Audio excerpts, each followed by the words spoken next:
एसटीची वाट पाहत मी बस स्थानकावर शांतपणे बसले होते.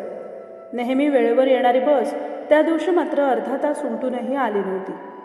वाट पाहता पाहता कंटाळा आला म्हणून नजर इकडून तिकडं फिरू लागली. आकाशात काळेभोर ढग जमा झाले होते.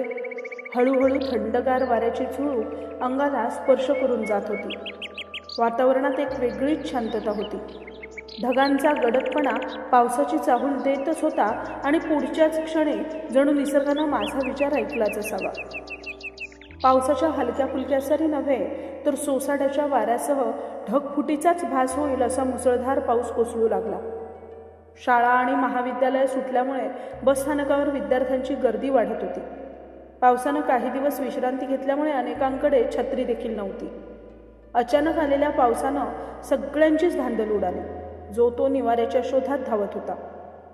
पावसाचा मारा इतका जबरदस्त होता की बस स्थानकाच्या शेडमध्ये उभं राहून देखील पावसाचे थंडगार तुषार अंगावर येत होते.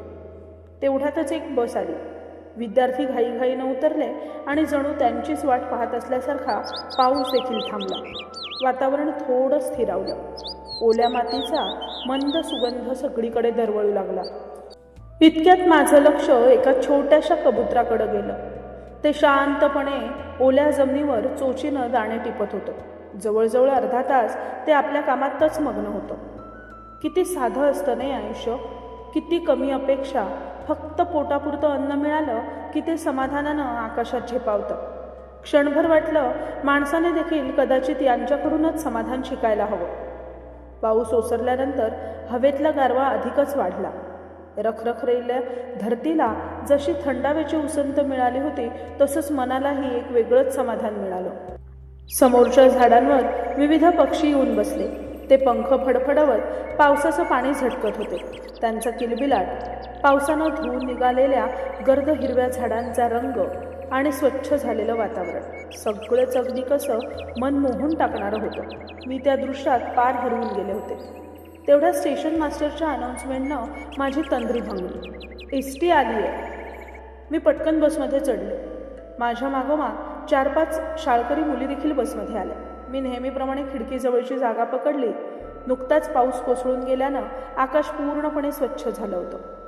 मनात विचारांचा कितीही गोंधळ असला तरी कुणीतरी मायेनं कुंकर घातली की मन अगदी हलकं होतं. अगदी तसंच पाण्यानं भरलेले ढग देखील पाऊस बनून बरसले आणि निरभ्र आकाश मागं ठेवून गेले. कंडक्टरने बेल दिली आणि एसटीचा प्रवास सुरू झाला. खिडकीतून येणारा थंडगार वारा चेहऱ्यावर अलगद स्पर्श करत होता. कानात मंद स्वरात जिंदगी प्यार का गीत है हे गाणं वाजत होतं. बस मधून मधून एखाद्या थांब्यावर थांबत होती. पुन्हा प्रवास सुरू होत होता. पण माझं मन मात्र अजूनही त्या पावसातच, त्या कबुतरात आणि त्या स्वच्छ झालेल्या आकाशातच रेंगाळत होतं. प्रवास इतका सुंदर झाला होता की माझा स्टॉप कधी आला तेच मला कळलं नाही. काही प्रवास हे केवळ एका ठिकाणून दुसऱ्या ठिकाणी जाण्यासाठी नसतात.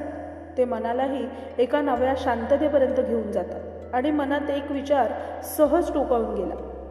कधी कधी पाऊस फक्त आकाशालाच नाही तर मनालाही निरभ्र करून जातो.